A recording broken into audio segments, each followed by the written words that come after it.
Remember using formulas to calculate math problems in school, like 2 plus 2 equals 4, or 2 pizzas times $10 equals $20? You can use these same formulas to work with numerical data in your spreadsheets, just like you would use a calculator. Excel uses standard operators for math equations, like a plus sign for addition, a minus sign for subtraction, an asterisk for multiplication, a forward slash for division, and a caret for exponents.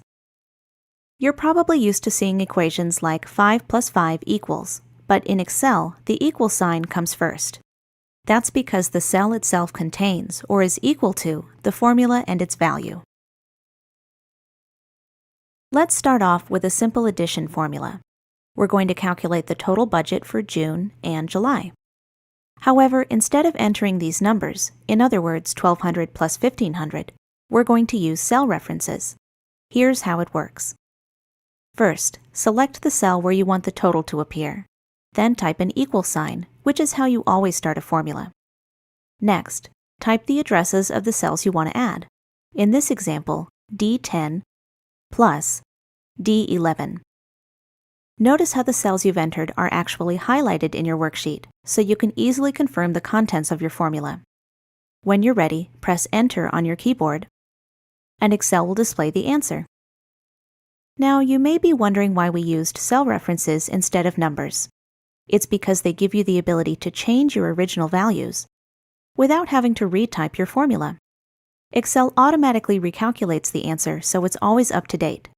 For that reason, you should try to use cell references whenever you can. To edit your formula, all you have to do is double-click the cell.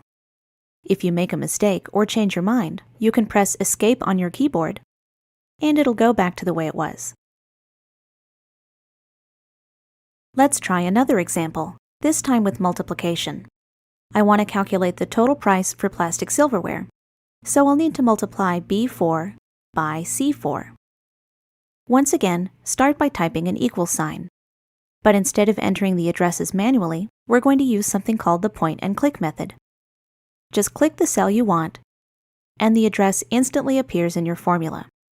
Most people find this much easier than typing out the cell addresses by hand. When you're done, press Enter, and the answer appears. Finally, I want to show you a quick way to add a formula to several cells at once, specifically these 3 cells. Instead of retyping the formula above, we're just going to select the first cell, then locate the fill handle in the bottom right corner. Click and drag the handle down, and when you let go, the formula appears automatically in all 3 cells. Now we can see the total cost for each item. This is a great shortcut for duplicating formulas if you plan to use the same one more than once. Formulas really are one of the most powerful and convenient features in Excel.